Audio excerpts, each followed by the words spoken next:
Donald Trump भी कमाल है। मतलब पहले कहते हैं कि पूरी दुनिया अमेरिका की शराफत का फ़ायदा उठा रही है, हमें ये लोग लूट रहे हैं, लेकिन मैं इनकी ऐसी की तैसी कर दूंगा। और अमेरिकन अवाम को कहते हैं कि आपने बिल्कुल घबराना नहीं है, मैं इन चोरों और डकैतों को संभाल लूंगा। उसके बाद फिर पहले टैरिफ्स का ऐलान होता है, तकरीबन 100 से ज़ायद ममालिक पर टैरिफ्स लगाए जाते हैं और ट्रंप बड़े खुशी के साथ कहते हैं कि मैं जीत गया हूं। I'm telling you, these countries are calling us up. They are dying to make a deal. Please, please, sir, make a deal. I'll do anything. I'll do anything, sir. जी, बहरहाल इस पर और मजीद बात करने की जरूरत नहीं है। इसके बाद फिर एक और टैरिफ्स का राउंड आता है और इस बार बिलखसूस चीन को निशाना बनाया जाता है, जिसके बाद पूरी दुनिया की स्टॉक मार्केट्स एकदम पत्थर की तरह शूम नीचे जमीन पर आके गिर जाती हैं, खून खराबा होता है। अगर आप सिर्फ अमेरिकन स्टॉक एक्सचेंज की बात करें तो कई, मेरा ख्याल है कि $1 ट्रिलियन वहां से वाइप आउट हो जाते हैं। लेकिन फिर अगले रोज सुबह ही ट्रंप की एक ट्वीट आती है कि यह है माल खरीदने का वक्त, it is a good time to buy. और इसके थोड़ी देर बाद ही ट्रंप कहते हैं कि जो अच्छे बच्चे हैं दुनिया में, जिन्होंने जवाबी टैरिफ्स हमारे पर नहीं लगाए, उनको मैं 90 दिन की मोहलत देता हूं, ये लो तुम क्या याद रखोगे। लेकिन चीन के लिए ऐसी कोई मोहलत 125% होगा अब नहीं सर, अब 145% पर अच्छा गया जी, तकरीबन 150% पर बात पहुंच गई है। और उसके बाद एकदम बाजार दोबारा ऊपर शूट करती है, तो जो जितने लॉसेस हुए हैं वो आधे से ज्यादा रिकवर हो जाते हैं। अच्छा, लोग कहते हैं कि यार ये कोई इनसाइडर ट्रेडिंग तो नहीं है, ये अब्यूज ऑफ पावर तो नहीं है, ये फ्रॉड तो नहीं है, जैसे डेमोक्रेटिक कांग्रेसमैन कहते हैं कि जी हमने तो सुना है कि बहुत लोगों ने नीचे माल खरीदा क्योंकि उनको ये खबर थी कि इसके बाद ये होने वाला है।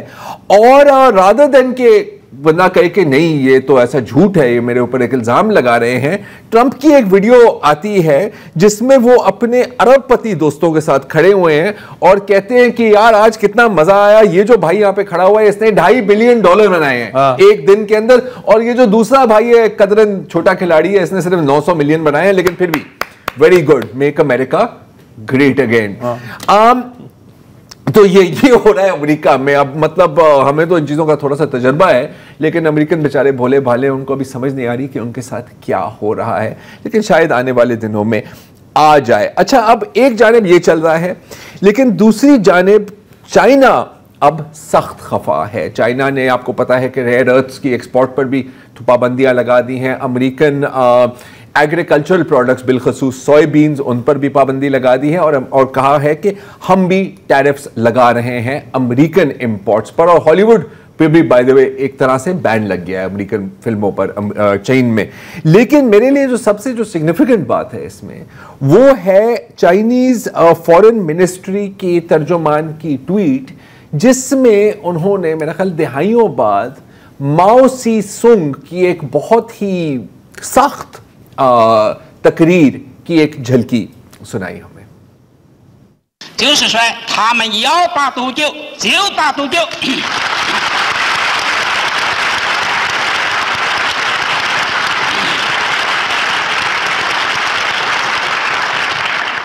一次打到浑身胜利। मतलब एब्सोल्युटली नॉट बेटा, हम किसी से डरते वरते नहीं हैं। तो अब ये हो रहा है, ये एक बकायदा हार्ड ट्रेड वॉर शुरू हो गई है और हम आज ये समझने की कोशिश करेंगे कि कौन कितने पानी में है और किसकी क्या स्ट्रेटजी है और बिल आखिर पाकिस्तान पर इसके मुमकिन नताइज क्या होंगे, क्या what will we have to face. हमें ज्वाइन कर रहे हैं खुर्रम हुसैन साहब, thank you very much for joining us. Khurram, पहला सवाल बड़ा सौदा सा है, ये बंदा जीनियस है या चरिया है, आपका क्या ख्याल है? यार ये none of the above, none of the above, ये कोई दरमियाना किस्म का कोई शख्स है। इसके आइडियाज कोई बहुत ही अजीब व गरीब डायरेक्शन से आ रहे हैं और इसकी जो अंडरस्टैंडिंग है दुनिया की वो बहुत एक सिंपल और क्रूड लेवल पे ऑपरेट करती है। और मेरे ख्याल में ज़रा सबसे ज़रूरी चीज़ डोनाल्ड ट्रंप को समझने के लिए ये है कि वो एक जायदाद का मालिक है, जो जायदाद उसने खुद कमाई नहीं है। किसी किस्म की कभी कोई मेहनत करके, कोई रिस्क लेके, कुछ खो के उसने कमाई नहीं है ये जायदाद। ये टपक के इसकी गोद में गिरी है और इसने एक दो दफा खो भी दी है, लेकिन फिर भी किसी तरह से इसके पास वापस आई है। कोई इसमें अपना कमाल नहीं था। तो आई थिंक इस किस्म के जो लोग होते हैं, हम सब जानते हैं इस किस्म के लोगों को, उनका जो वर्ल्ड व्यू होता है, उनका जो कॉन्सेप्ट होता है पूरी दुनिया के बारे में, वो यही होता है कि दुनिया मेरे मर्जी पूरी करने के लिए एग्जिस्ट करती है। उसका मौजूदा पर्पस ही ये है कि मेरी मर्जी पूरी करे। और पावर में आने के बाद ऐसे लोगों को अक्सर फिर एक जो धचका लगता है वो यही होता है, जहां उनको समझ आती है कि यार ये दुनिया तो थोड़ी बड़ी है और ज्यादा कॉम्प्लिकेटेड है जो मैंने समझा था। इसलिए इस किस्म के लोगों की जब भी ये पावर में आ जाते हैं तो इसी तरह इनकी एक्शंस होती हैं कि धड़ल्ले से कोई अनाउंसमेंट की, आगे जाके यू टर्न किया, धड़ल्ले से दूसरी अनाउंसमेंट की, आगे जाके वहां यू टर्न किया, और लोग एक दूसरे से ये पूछ रहे होते हैं कि यार इसको क्या वाकई में पता है कर क्या रहा है या ऐसे ही भटक रहा है लेफ्ट एंड राइट।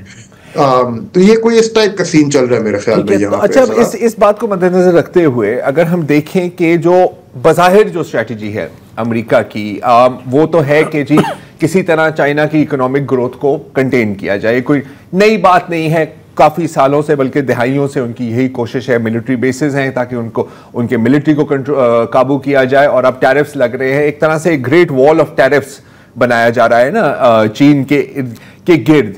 चीन का जो रिस्पॉन्स है, अब जाहिर है कि एक जंग में कोई एक जीतता है, कोई एक हारता है। तो आपको क्या लग रहा है कि ये जो इकोनॉमिक कंटेनमेंट पॉलिसी हम देख रहे हैं अमेरिका की तरफ से, ये किस हद तक कामयाब हो सकती है? ये आई थिंक उस हद तक तो किसी सूरत नहीं कामयाब हो सकती जिस हद तक इसको ले जाने की कोशिश की जा रही है डोनाल्ड ट्रंप की तरफ से। जरा इनका मैंने एक खास पेपर है जहां पे इन्होंने अपनी सारी विजन जो है ना वो आउटलाइन की हुई है, और वो पेपर लिखा गया है डोनाल्ड ट्रंप के जो काउंसिल ऑफ इकोनॉमिक एडवाइजर्स हैं उनके चेयरमैन की तरफ से। और उसमें खास वो ये लिख रहे हैं कि अब हमने दुनिया को डिवाइड करना है ब्लॉक्स के अंदर। वो ब्लॉक्स होंगे जहां पे सिक्योरिटी और ट्रेड साथ साथ चलेंगे, यानी कि अगर यूरोप जैसा एक कॉन्टिनेंट है, या मिडिल ईस्ट जैसा है, या ईस्ट एशिया यानी कि जापान, कोरिया, ताइवान, जहां पे सिक्योरिटी अमेरिका प्रोवाइड करता है उनको, लेकिन ट्रेड वो बाकी पूरी दुनिया के साथ करते हैं। अब इन मुल्कों को ये बताना जरूरी होगा कि अगर आपने हमारी सिक्योरिटी एंजॉय करनी है, हमारी सिक्योरिटी अम्ब्रेला अगर आपको चाहिए, तो आप हमारी मर्जी के मुताबिक ट्रेड करेंगे, यानी कि आप हमारे साथ ट्रेड करेंगे और हमारे जो दुश्मन है उनके ऊपर आप टैरिफ्स लगाएंगे। इस टाइप की कोई विजन है जो उन्होंने बनाई हुई है, और उसको इंप्लीमेंट करने की कोशिश की जा रही है कि बाकी सारी दुनिया को किसी तरह से चीन के अगेंस्ट टर्न कर लिया जाए, ताकि सब जो है वो रेसिप्रोकल टैरिफ्स लगाना शुरू कर दें चाइना के खिलाफ। ये हो नहीं सकता इन रियलिटी, क्योंकि चाइना के जो ट्रेडिंग रिलेशनशिप्स हैं वो नॉट ओनली अमेरिका बट सारी दुनिया के साथ अब इस गहराई तक चले गए हैं कि उसको अगर आप तोड़ने की कोशिश करें या बाकायदा दीवार के पीछे डालने की कोशिश करें, तो जो ये कोशिश कर रहा होगा उसको प्रॉब्ली ज्यादा नुकसान होगा इस सब कुछ का। अमेरिकन को तो भी पता चलने वाला है कि जितने चाइनीज प्रोडक्ट्स उनके मुल्क में आते हैं उनकी तो प्राइसेस डबल से ज्यादा हो गई हैं। उनको तो भी पता चलने वाला है कि कितने उनके जितने लैपटॉप्स हैं, जितने मोबाइल फोन्स हैं, वहां पे आईफोन्स उनके जो हैं, उनकी तमाम electronic devices, TVs, video game consoles, सारी की सारी चाइना से बन के आती है। बल्कि तो इनकी जो लाल टोपियां है, मेक अमेरिका ग्रेट अगेन, उनको भी अगर आप उठा के देखें तो मेड इन चाइना है, वो भी मेड इन चाइना है। अच्छा खुरम, यहाँ पर एक वक्फा लेंगे and we will right back. Welcome back. हम बात कर रहे हैं चीन और अमेरिका के बीच में जो तजारती जंग शुरू हो गई है, कौन कितने पानी में है। और खुरम, आप अभी कह रहे थे कमोपेश कि ये अब वो 2000 या 2010 की दुनिया नहीं रही जहां पर शायद कदरन आसान होता अमेरिका के लिए चाइना को इकोनॉमिकली आइसोलेट करना। तो इस वक्त चीन की जो तजारत है दुनिया में, if we compare it to के 20 साल पहले या 24 साल पहले या 25 साल पहले क्या थी, तो क्या पिक्चर हमारे सामने आती है? जरा पिक्चर डायमेट्रिकली चेंज हो चुकी है, यानी कि जो 2000 में पिक्चर थी आज जो 2025 में होगी। मैं आपको भी खुद दिखा देता हूं, आपको एक ग्राफ मैं दिखाता हूं यहाँ पे, और आपको खुद नजर आ जाएगा उसमें। अब ये देखें, ठीक है, ये 2000 का ग्राफ है सही, और इसमें आपको अब नजर आ रहा है कि जो ब्लू में जितने मुल्क हैं ये वो मुल्क हैं जिनका सबसे बड़ा तजारती पार्टनर अमेरिका था पूरी ठीक दुनिया है ही है। 2000 में, और लाल में वो मुल्क हैं जिनका सबसे बड़ा तजारती पार्टनर चाइना था। ये 2000 में इस मैप की ये तस्वीर थी। अब यही मैप आज का अगर हम देखें तो उसकी ये तस्वीर 2024 में वाह। नजर आया आपको? बिल्कुल। ब्लू से सारी दुनिया रेड हो गई है, ठीक है। ये है मेन वजह और मेन चीज जिसको अमेरिका अब रिवर्स करने की कोशिश कर रहे हैं, और इस पिक्चर को अब वो रिवर्स करने की कोशिश कर रहे हैं। ये आई थिंक डोनाल्ड ट्रंप ने तो एक बड़े बड़े क्या कहेंगे भोंडे तरीके से इसको हैंडल करने की कोशिश की है, लेकिन माजी में भी जो प्रेसिडेंट्स थे उनको एहसास था इस चीज का, उन्होंने कोई और रास्ता ढूंढने की कोशिश की थी, लेकिन उनसे किया नहीं किया, इसको रोका नहीं किया, क्योंकि इस चीज को रोकने के लिए उनको अपनी जो खुद बनाई हुई ग्लोबल इकोनॉमी है, खुद बनाई हुई जो वर्ल्ड मार्केट है, उसी को तबाह करना पड़ेगा। और वो अभी फिलहाल स्टेप लेने के लिए कोई प्रेसिडेंट तैयार नहीं था। अब ये डोनाल्ड ट्रंप साहब आए हैं और आई थिंक ये कम समझ के हैं, कम अकल के हैं, और इनको एहसास नहीं रहा कि किस हद तक दुनिया इंटरडिपेंडेंट है, यानी कि एक जगह पे कुछ होता है तो उसके असरात दूसरी जगह पे बड़ी तेजी से पहुंचते हैं, और वो समझे कि ये चीज आसानी से हो जाएगी, कि वो अगर टैरिफ्स लगा दें सारी दुनिया पे तो बाकी सारी दुनिया के मुल्क आके उनसे भीख मांगेंगे कि भाई हम हमारे ऊपर से टैरिफ हटा दो, हम क्या कर सकते हैं, और वो उनसे कह देंगे आप ऐसा करें चीन के ऊपर टैरिफ लगा दें और अपनी तजारत चीन के साथ छोड़ दें तो हम आपके टैरिफ सारे हटा देंगे। लेकिन ऐसे हुआ नहीं। इंस्टेड उन्होंने देखा कि एक के बाद एक जो मुल्क थे वो तो रिटेलिएटरी टैरिफ्स लेने आने शुरू कर दिए उन्होंने, यूरोपियन यूनियन की तरह, और तब उनको एहसास हुआ कि चीन को आइसोलेट करना इतना आसान शायद नहीं होगा। अभी तक कोशिश तो जारी है, कोशिश तो जारी है, कोशिश जारी रहेगी। अच्छा, जैसे आपने कहा, दुरुस्त फरमाया कि पूरी दुनिया इंटरलिंक्ड है इकोनॉमिकली एटलीस्ट, और हम चाहें या ना चाहें हम भी थोड़ा बहुत लिंक्ड तो है ना ग्लोबल इकोनॉमी के साथ। तो ये जो अब जो वॉर है, और ये वॉर ही है अमेरिका और चीन के बीच, ये हीट अप होती जा रही है, तो हम इसमें कहां फंस रहे हैं? जरार हम काफी बुरा फंसे हैं इन माय ओपिनियन, ओके। और उसकी वजह यह है कि हम लोग दोनों इकोनॉमीज के साथ बहुत डीपली कनेक्टेड हैं, अमेरिकन एंड चाइनीज। चाइना हमारा सबसे बड़ा ट्रेडिंग पार्टनर है, लेकिन अमेरिका वो मुल्क है जिसकी इंस्टीट्यूशंस के जरिए हम लोगों ने अपने आप को पिछले 40 सालों में दर्जन से ज्यादा दफा बेल आउट्स अपने आप के लिए अरेंज किए हैं। तो जब भी पाकिस्तान डिफॉल्ट के किनारे तक पहुंचता है, और पिछले 40 सालों में पाकिस्तान से ज्यादा कम ही मुल्क हैं जो डिफॉल्ट के किनारे पे इतनी दफा आए हैं, हर दफा अमेरिका की बनाई हुई जो इंस्टीट्यूशंस हैं उन्होंने ही बेल आउट किया है पाकिस्तान को।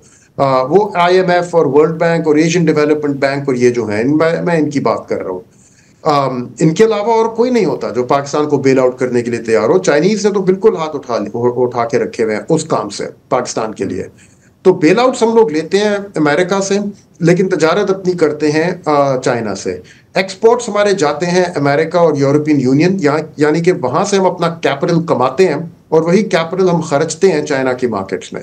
तो आगे जाते हुए जैसे ये वॉर हीट अप करेगी तो लाजिम एक दिन आएगा जहां हमारे जैसे मुल्कों को बताया जाएगा कि अब आपने चूज करना है, क्या उनके साथ उनके ब्लॉक में है आप या हमारे ब्लॉक में है। यू आर विद अस और अगेंस्ट अस। ये पुरानी यादें आ रही हैं मुझे थोड़ी बहुत, हाँ, कोल्ड वॉर की यादें आ रही है, कोल्ड वॉर की यादें और वॉर ऑन टेरर की यादें भी ना। यू आर विद अस और अगेंस्ट अस, वहां पर उस वक्त भी तो, हाँ, वॉर ऑन टेरर में डेफिनेटली बताया गया था, लेकिन वॉर ऑन टेरर में एटलीस्ट कोई मेजर पावर दूसरी साइड पे नहीं था।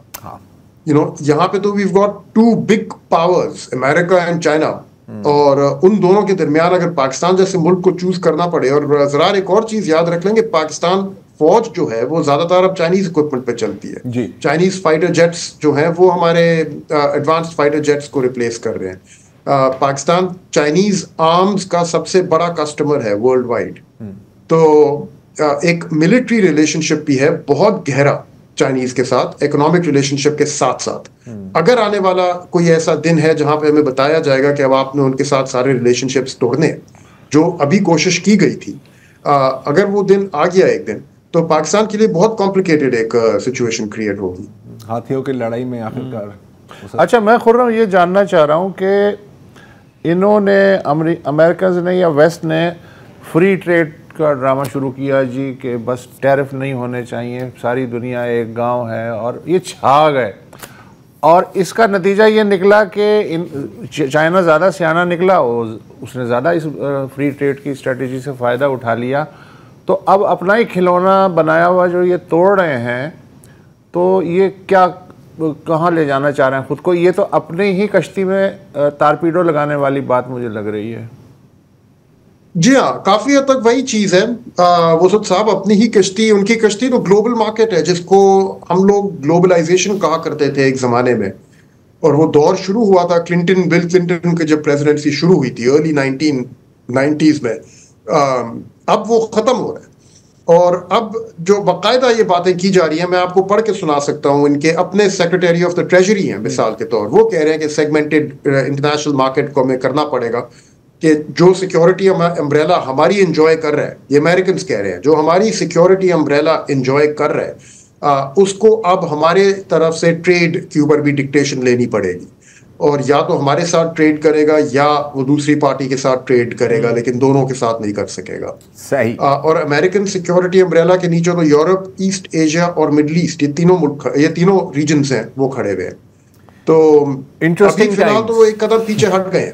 ये चीज शुरू की थी और लेकिन बुध के दिन ये फिर पीछे हट गए और फिर कह के 90 दिन की मोहलत दे देते हैं। और लेकिन ये दोबारा आएगी वापस, स्टोरी लाजिम आएगी। ये बटन दी थे। बहुत शुक्रिया खान खुरम। बटन दी थे अवाना दी लड़ाई है, तू केड़े पास कुछ यही है। लेकिन देखें, चीन ने भी पीछे नहीं हटना। चीन के यहाँ एक टर्म है ना, सेंचुरी ऑफ ह्यूमिलिएशन। जब ये सारे यूरोपीय ममालिक चीन में दाखिल हो गए थे, उनको नोच रहे थे। और इस वक्त अगर आप देखें कि चाइनीज मीडिया और चाइनीज सोशल मीडिया पे क्या बातें की जा रही हैं ना, नेवर अगेन, एब्सोल्युटली नॉट।